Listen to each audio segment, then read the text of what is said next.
Hey everyone! So excited for our last IG Live of the year with Joy Williams talking about our theme for the month, which is joy. So we're just waiting for Joy to come and join us and talk about all things joy. Looking forward to chatting today with Joy Williams about finding joy in every day.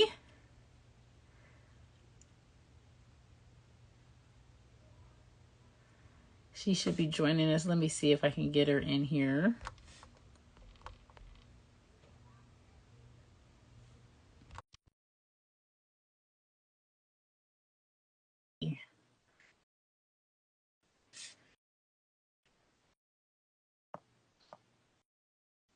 Yes, we are excited today to be talking to Joy Williams about finding joy in every day. And she should be joining us soon. So,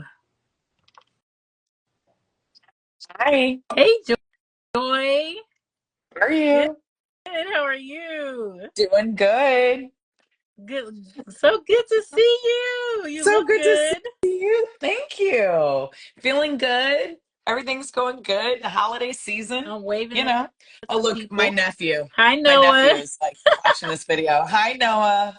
Tomorrow's Cherie. his birthday. Huh? I said tomorrow's Noah's Happy birthday. birthday, He Noah. he'll be Thanks for 14. joining us on your birthday eve. Yeah, yeah, he's my godson. Hi, buddy. Okay. Welcome, welcome. Have a few people jumping in here. So excited that you're joining tonight. This is our last live of 2024. Ooh, So okay. you're ending Exciting. us with you're ending our core community with a bang. Love it. And I thought, just like I told you, Noah says, hey. uh hello. That we are you not that was fitting Joy? Are you frozen? I think you're frozen.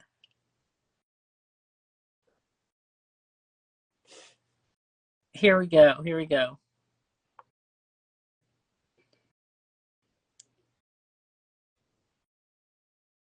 Are you back? Okay, Oh, are you there? oh, there you I don't are. know There you are. You what froze. happened. I lost you. I like was gone completely and had to come back. No worries.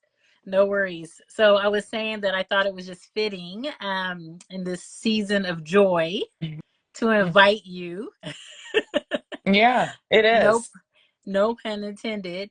So to talk about, finding joy in every day. Mm-hmm. Because which is the theme of our month this month for Core Sisters. And I was like, you did join one of the core events when we had it in St. Louis. Man, what was Mm-hmm. that, like 2000, like 18 or 19? It was. I think it was like 18. Wow.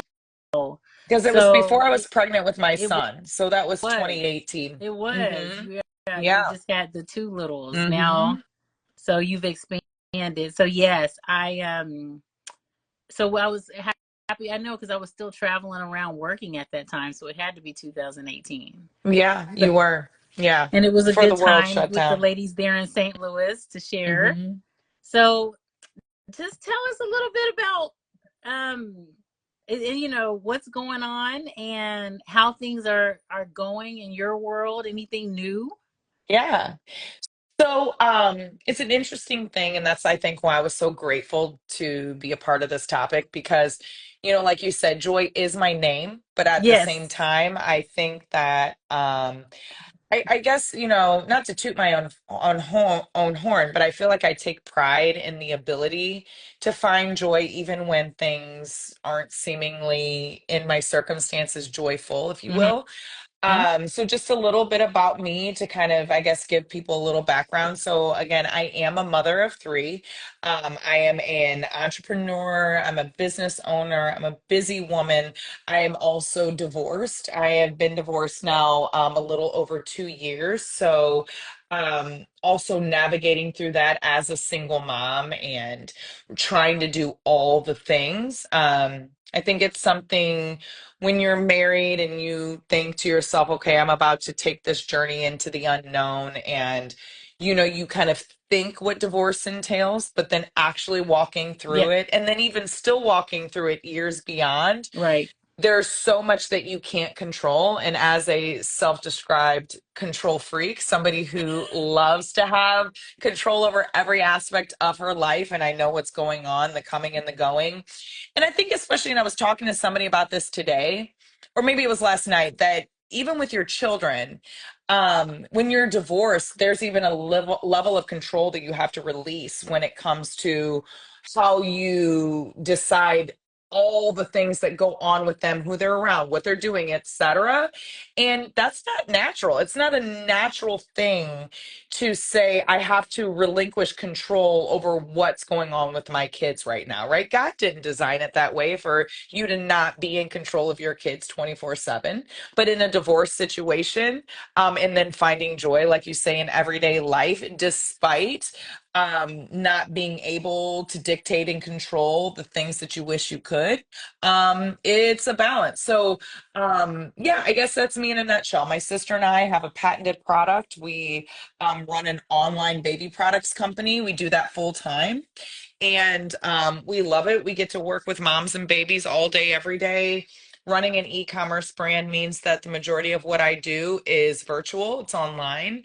And yeah, we get to come out with innovative products and introduce them to the world and help moms on their breastfeeding journeys. And so, yeah, it's an interesting stage in my 40s. It's a lot of fun. I'm like navigating new territories, but unknowns, and, you know, trying to have joy along the way. Wow. So thanks for that introduction. I feel like you can introduce yourself so much better than me. And I think that's when I'm talking about like us ending the year with this theme and thinking about you and all the different capes you wear. Yeah, right. Super mom and entrepreneur extraordinaire, and just constantly juggling, and then also going into the new year with people starting to like kind of starting their new year with intention. I think this is a good conversation because I know that we talk about joy a lot during the season, Hmm. but I think it's something that we have to tap into all the time, every month of the Yeah, year, sure. and look for it kind of in our everyday, I don't know, in our everyday life and walking.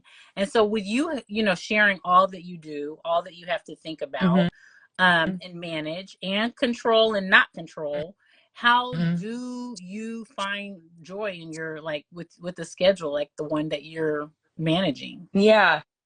And I've thought a lot about this. So when you and I had that great conversation the other day, Mm-hmm. one of the things I started doing, because I know we were even kind of preliminarily talking about some of these things, Right. but I really started kind of dissecting it, like joy, talking to Right. myself.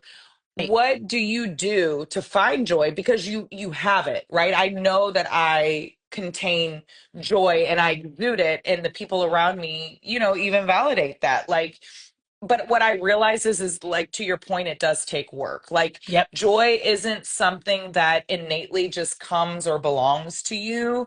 It is our God-given inherent right, but it doesn't make it an easy thing to possess, right? Right. Like, it's Or something tap that, into. Right. or to tap into, you literally do have to fight for it, right? And so I find that, like, life has a way, enemy forces have a way of wanting to keep you from joy, and in that same sense, rob your joy and your peace. And so you Right. have to fight very hard to maintain it. So some of the things that I find that, like, I really intentionally lean in toward is like, so for example, gratitude. We Mm. hear a lot about it.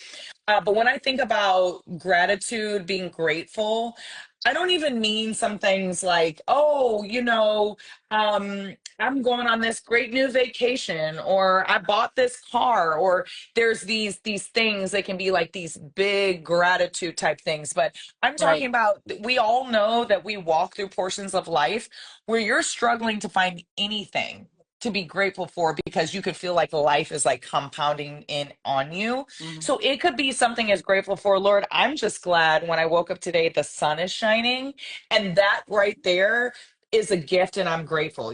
It could be, I'm grateful for this great friend of mine, right? It could Right. be, thank you for my family unit. Thank you for, I bought a new lipstick and I'm so excited to wear it today. Sometimes you have to get so basic, and it might sound sometimes very elementary, but when you can practice gratitude towards the small things, there's also a greater sense of, I guess, acknowledgement for the big things, right? Because it's hard to even soak in the big things because you're waiting on the next big thing to happen. So Oh, you can have yes. something to happen, and then it's like, oh, well, that happened. So now I gotta, reach this next mountaintop. But if we're not grateful in the little things, we're like on this journey of always trying to attain, Right. and it robs our peace and our joy in everyday living, right? So gratitude is a big part of something that I express. Like, I'm even just grateful for my Christmas tree. I woke up this morning and I just sat down and looked at it, and with the lights on before the kids or anybody woke up, and I was like, I love my Christmas tree. And I know it might sound elementary, but No, it in doesn't. all seriousness, like, it can be something like that. And what is a Christmas tree? How does it make me feel, right, Right. like tapping into that stuff, because if not, Christmas will pass you by and you'll be like, I didn't even have a chance to enjoy And you it. And put all that so, work into it, right? right, and for what? You're like, it was so busy, and etc. So I really work on gratitude in the small things. Okay. um Another thing that's really important for me, as busy as I am, I feel like I'm as busy as they come. Like, I can really be very busy, but I work extremely hard to create margin in my life. So, Mm. what does margin look like? Yes. Tell us about that. It looks different for different people, and Okay. it looks different in different seasons. So, for example, I also have a very good therapist. I have a wonderful church home, and I have great therapy, and I believe very strongly in those things. One of the things she told me as I was building this house that I just moved into, that was a big accomplishment for me. As Congratulations. Thank you. I moved into it, as, newly single with my two, with Mm-hmm. my three children. It was a big deal, right? But it's also a lot that goes into building a house, and you need furniture, and I don't have a husband anymore, so who's going to hang my TVs Yeah, and that's what put my furniture you're talking together, and about.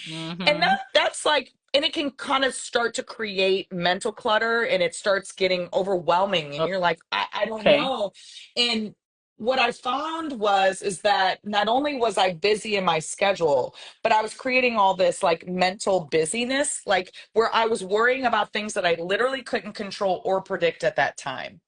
And so what I've learned is I've started to kind of categorize my thoughts to say the things that I literally can't make any decisions on now, I'm going to release it. If I need Mm. to remember it, I write it down, but I'm going to let it go because I don't have space or the energy to put into it right now.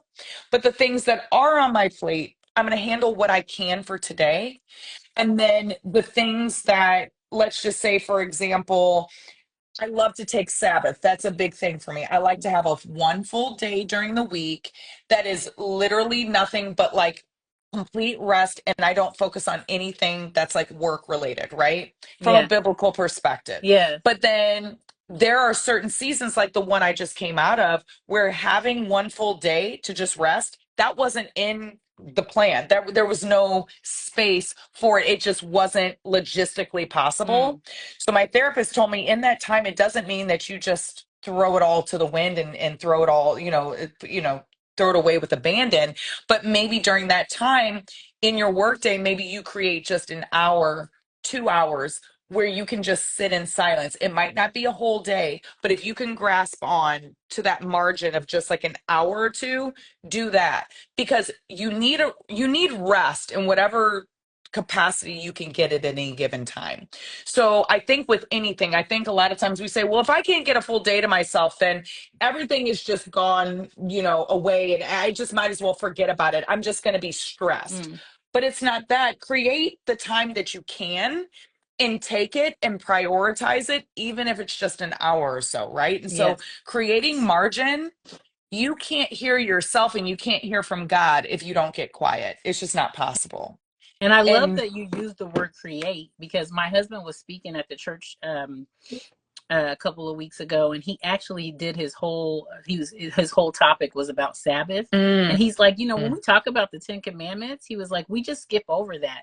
He goes, it's not a suggestion, like it is like, you know remember it and keep it holy. And this is resonating with people. Someone said, Jim Rock said, you're doing a great job, and you're getting a lot of hearts in what you're saying. So I think our friends here are really like, getting some really great nuggets from what you're saying. But he was saying it's not a suggestion. And he said that he was like saying, like, you don't necessarily have to do it on a Sunday or a right, Saturday or whatever you right. feel. Find it in the time. So I love this creating margin in your life. Hmm. And how that, when people don't think about, when they think about joy, that joy can equal rest, Hmm. like something that's quiet. I feel like that if they feel like it's something as an action, or you Right, you have to do an emotion. But right. people can be quiet. They don't even have to be smiling. It doesn't even have to, it could just be something that is giving back to yourself. So I love that. So finding gratitude in the small things and creating margin. Yes. Thanks for And I sharing that. Those are and really good.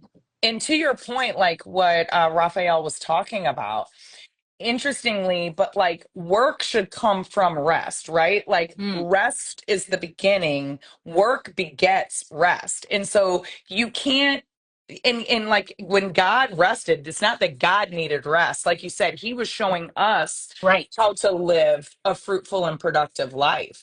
And I think we all know when we're tired, when we're stressed out, when our mind is going a mile a minute and we're overstimulated, we're short tempered, it's hard for us to receive. We're impatient with our kids. Things just are harder when we're working from a place of just hurry and stress. So that's another reason why I think that you're more likely to create joy when you do have that margin. And I believe that silence is a gift, right? Mm, I think we're in a day and age where people are so controlled by phones, or I'm going to listen to this podcast, or I've got this free time, so let's do tune into this music, or I need to talk to somebody on the phone from this place to that place.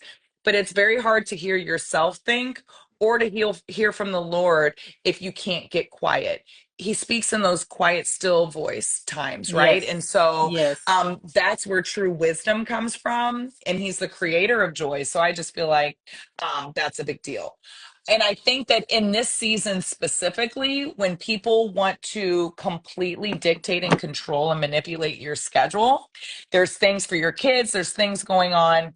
There is power in controlling your yes, and there's power in saying no, right? Yes. Like we think we have to do everything, but there is even joy in saying no when you can just say, if I go to this one last thing, I don't think I can make it, but we feel like we have to. Mm-hmm. But really question, why do you have to do these things, right? Like protecting your yes, I think Mm, also yields to you having more joy within to say, you know what, the things that I do commit to, I'm fully committed to showing up. But then when I say no, it's to protect my time, my joy, my peace, my sanity. And so I believe very strongly in that. Um, and I'd say one of the last things that I really contemplated when it came to having joy in your life is being in the moment. mm, And I know it's easier said than done, but I think the majority of us, life moves so fast. And we're yes. constantly thinking about what's next. What do I have going on this weekend? Did I get all my Christmas shopping done? What in 2025, like, what are my goals for work personally and beyond? But sometimes just being in today, if you're at a restaurant, just enjoying the food, looking at the people you're around, just being like, gosh, I'm so grateful for this person's life. And I'm just so grateful I get to share in this moment right here, right now. Finding gratitude and being in a moment will have you so much more joyful than anything else, because you're not looking behind you and being like, oh, well, this happened last year and I was in this relationship, but now this year I'm not. Well, you know what? That's life. You will have certain things again, but what can you be in the moment and be grateful for and acknowledge and love in this space, because that is also being grateful for what God has given you. We don't know what he's keeping us from. We don't know what he's protecting us from. And we don't know what he's bringing us into. Mm. But we have to know that if God is the God of the universe, he Girl, created us, I'm right? like, yes, a whole He, sermon that girl. oh You my are gosh. If he set the cosmos into place, you think he doesn't know what he's doing with our lives? right. And so when we sit here and we can't be present in the moment, like even the Bible says, you know, concentrate on today, for tomorrow has enough, of its own, that it has worries and concerns of its own. So but God called us very specifically to think about today, because there's beauty in today. When he says today is the day the Lord has made and we will rejoice and be glad in it, Yes. we have to think that that's more than just a suggestion God was giving us.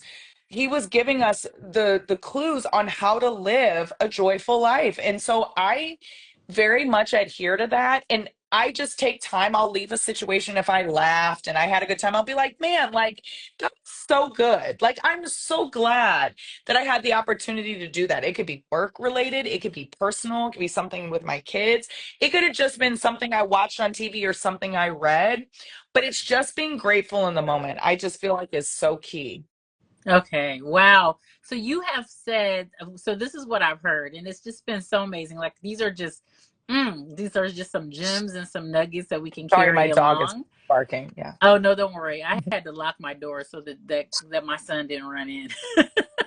Hey, I'm Angie. like, I'm gonna be talking to cousin Joy, so Aw. but so yeah, so I feel Stop. like you gratitude, which in November our theme was about being grateful. So this is such a good Yes. segue into, coming into December when you're talking about it, but you're talking about gratitude. You said that, the margins. I love that. Protecting your yes and being Hmm. present in the moment. I Yeah. mean, those are just four really simple things that, we can, take with us every day. Yeah. And so these are things that you're doing every day to walk in joy and to be intentional about tapping into it. Because, like you said, it's there, it's our God given gift. Hmm. Let me ask you this. You talked about, obviously just going through a divorce. And I know it's Hmm. like being a mom of one. I only have one, but of three children, what I'm sure three different personalities, three Yeah. different activities, three different everything. And Yeah. you life just gives us ups and downs. So share with us how, when things are really hard, because I Hmm. know it sounds like, when this is just everyday life, you've kept it completely real, that it's Yeah. not perfect. But what Hmm. about those dark times and those low times? And even though this is the holiday season where a Hmm. lot of people think that it's all about light and Yeah. festivities and things like this, it can be a really, really depressing, sad time for Yeah. people. So during those times where the darkness feels like it's coming in, Hmm. and I know therapy is a really good thing you called out, Hmm. but besides, Hmm. something like that, how do you create or tap into your joy during those times? Yeah, and let's do be honest, like especially those of us, you reach a point in life where you've lost loved ones, whether your parents have gone on to be with the Lord, or maybe you've lost a spouse or a sibling or people. Holidays are hard for people, right? They can highlight what you're missing, right? Mm, As opposed to you being able to really, the holidays are supposed to be all, like you said, bright and cheery and joyful. And it's not necessarily that for Right. everyone. I will tell you last winter, and so just a little more insight. So my oldest son is 13. He is autistic. He's nonverbal, Mm-hmm. right? It's hard. Like I got to put on his deodorant, brush his teeth every day, tie his shoes, get him dressed, bathe him, right? It's not an easy walk. You know, I have a middle child, a daughter. She's a preteen. And if anybody has preteen daughters, they're hormonal and it's a mess. And then I have a 4-year-old son, right? Where, I mean, when my ex-husband and I were divorcing, I was still breastfeeding him and had to Wow. stop so that he could go and split time with both homes, right? And that was heart-wrenching. Mm-hmm. I can't say that finding joy in those times was easy. I was committed to it. It's kind of like, in the words of like my therapist, we talk a lot about when you're walking through a dark tunnel and you're walking forward, you don't know which way is in front of you, which way is in back. Everything around you is black. And the only way that you can get forward is to take one step in front of the other until Mm. you start to see light in the tunnel. There's really no way out of a tunnel except straight through, right? Right. You can't avoid it. You can't there's things people can do to try to bypass it and numb it, but there's really no way around grief but to walk straight through it. And you kind of have to navigate journeys. So I would say there are times when finding joy is hard. And as a person who naturally likes to be happy and joyful, to then be in seasons where you feel like sadness or depression or things like that are starting to cloud in on you, it starts to make you feel like, uh-oh, like there's something very wrong. And I think that depression is one thing, right? It's a clinical thing that people, if you're Right. experiencing a state of depression, you do need to seek help, and it needs to be something that you get to the root of. But being sad or experiencing a weight of grief and being in a dark cloud of something because you've gone through a traumatic event, it's a normal thing. But when you are an innately happy person and you're trying to balance feeling this weight of sadness for an elongated period of time, you begin to feel like, okay, the world is coming to an end, that this is not right. But I think Mm-hmm. one of the things that I've learned, and I think Jesus even expressed it and he showed it to us, but it is the human experience because earth is not our home, heaven is our home. And so when we lose people on this side of eternity, we know that our hope is that we will get to spend eternity with them, right? Yes. Because we realize that there will be no complete happiness, there will be no complete joy here on earth, Mm. and it was never designed to be that way. So Right. to know that you can exist in a state of elated happiness and you're grateful and you're experiencing, oh my gosh, I had this wonderful time, but maybe you're carrying the weight of, your loved one is battling cancer, and or you've experienced a Mm. loss. Like Yes. those two things were designed and are able to exist in unison, right? And I think a lot of times we feel like, well, if we feel this, we can't feel this, and if we Mm. feel this, then That this part. can't happen. So Mm-hmm. I think that there is being grateful in the days, like when we learn in Proverbs, like, there are seasons of reaping and there's seasons of sowing, there's seasons of happiness, there's seasons of sorrow. These are truths, right? Right. And we have to acknowledge that that's what it is. But I think it's being comfortable or being okay with the fact that those two things can be and they can be going on at the same time. You can Mm. love someone and be angry with them. You can be in love and you can be disappointed. And I think when Mm-hmm. we start to learn the balance of that and saying that, hey, you know what I mean? This is a very natural state to be in, and they might feel conflicting, but they were designed to and a lot of times be in unison, right? It's not always all or nothing. So I think that that's what I really learned through going through my hardest times, is that when I had my good days, I was so grateful for my good days because I wasn't having a lot of them. So if I Mm. had a day where it was like, man, I laughed, I actually cooked a meal today. There was a period of time I wouldn't even go into my kitchen when my kids were with their dad, because being in my kitchen reminded me of a family that when my kids were gone and it was just me in the house and the silence was deafening, it was overwhelming. Mm. I couldn't even go into the kitchen without breaking down. So if say 6, 7 months into the divorce, my kids are gone and I'm in the kitchen and I cooked myself a meal, listened to music, watched a good favorite, like show on Netflix or something, I was like, man, today was a good day. Like, and then I started having more good days, and the bad days would start going down, but then I would have bad periods too. And I would say to myself, and it's okay, it's what you need. Acknowledge and be grateful for it. Learn what you need to learn. And then when the good times come around again, you can be in that too. So I think it was just really kind of acknowledging all Mm. spaces and knowing that they are all okay. Okay. Yeah, thank you for that. It sounds like there's just a balance in it all and embracing the fact that you can feel multiple emotions at once and you don't have to be joyful for a whole day. You can grab Mm-hmm. the moments and feel sad in that same moment. So, man, that's really good game. Hmm. So, thank you for that. So, Yeah. man, it is already 7:30. We have used Wow. I know. I love it though. You've given us so much goodness. And I I mean, hope so. I'm just hanging on to it all too. And so we're going to wrap up here because we want to be cognizant of your time, which is Mhm. you need every minute, it sounds like, girl. Thank And you. also our friends, but for those that are on today and for those that may come on and listen later, this time may have not worked for them, but they want to hear what you shared.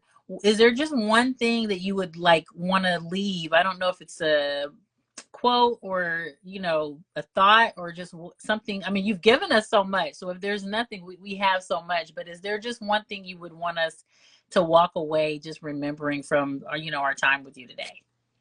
Yeah, I think more than anything, because I know holidays have always historically been hard for me, and I've always hated quote unquote winter just in general, because I'm like, Yes. it's dark all the time, Mm-hmm. it's cold. But I tapped into something. My therapist shared a book with me called Wintering. Mm. And last year, I really learned how to embrace winter as a necessary season. When things have to lay dormant, it's your time of comfort. It's Mm. a time to really go inward, to reflect on what's coming, because spring breathes new things. So I think Okay. if there was one thing I was to leave people with, people who are like, oh my gosh, I have FOMO, like of the sun, and I can't wait till it's warm again and I can go outside. I would encourage people embrace winter in a new Mm. perspective if you can. Like look at it as a chance to give yourself time to seek comfort, to go inward, to learn what you need to learn so you can go into 2025 refreshed and to go into it with new goals and to know how capable you are. That's what I would leave. Wow, thank you for that's great advice. Winter, I'm gonna have to remember that book, Wintering, but to Wintering. embrace this time in the season, not Hmm. just the season of the holidays, but this whole season, because for some of us it lasts a long time. So Yeah. yeah, so I love that. Thank you so much, Joy. You gave us good good things to hold on to keep and to help us every day in our lives, and that's what we love about these talks that we have. So I tell us where to appreciate that. find you, what where we can tap in with you and stay connected. Sure. So my personal Instagram is at joyfully_bold. I'm not on social media as much anymore. That's another thing I do to create margin in my life is I Mm, don't do a lot of social media. I try to be present and just do other things now. okay. But I'm there, and also my sister and I are pacifier products brand. You can find us at Ninny Pacifier. I am a little more active on there at NINNI Pacifier. So at Ninny Pacifier. And I do get on there on stories and I share things and ask moms questions and things like that. So Great. you can find about our product there. And you have summer in December in South Africa. Yeah, you Well, see praise that I God. That just was means about it's to your say that summer. Yeah. we're So you jealous can actually enjoy of this. ZNAT. And then come July, Zenat, when it's winter for you, then you can use the same practices. And thanks for joining us from South Africa. That's awesome. But well, good. Okay, so and I have and course Sisters follows Ninny.com, and we'll be reposting some of the things that we see and everything because we know we have a lot of moms on here. So we'll Mhm. also repost, but you can find Joy at Joyfully Bold or Ninny at Ninny At Ninny Pacifier. specifier or at joyfully_bold. Perfect. Hmm. Awesome. Yes. Thank you so much Of for course. ending us. It was so much realness. I mean, it was good. I feel like you just flowed. The time flew. I looked up and I'm like, man, but we started a few minutes late, but man, you just filled us up with all of it. So thanks for pouring out, for being so real, for sharing part of your story. And we hope to have you back because, Yeah, I know you're busy, but you just have so much to share. So I would love maybe it. next year sometime with one of the other themes, you can jump back in and maybe in May for Mother's Day. Let me know. Let me know. Awesome. Let me know. Thanks Okay. so much, Joy. Have a wonderful holiday season and Merry Christmas. And thanks to Thank you. You everyone who too. joined us. You also have a wonderful holiday season and Merry Christmas. And we'll talk to you all next In the year. new year. Yes. Okay. See Bye. you. See Bye. you.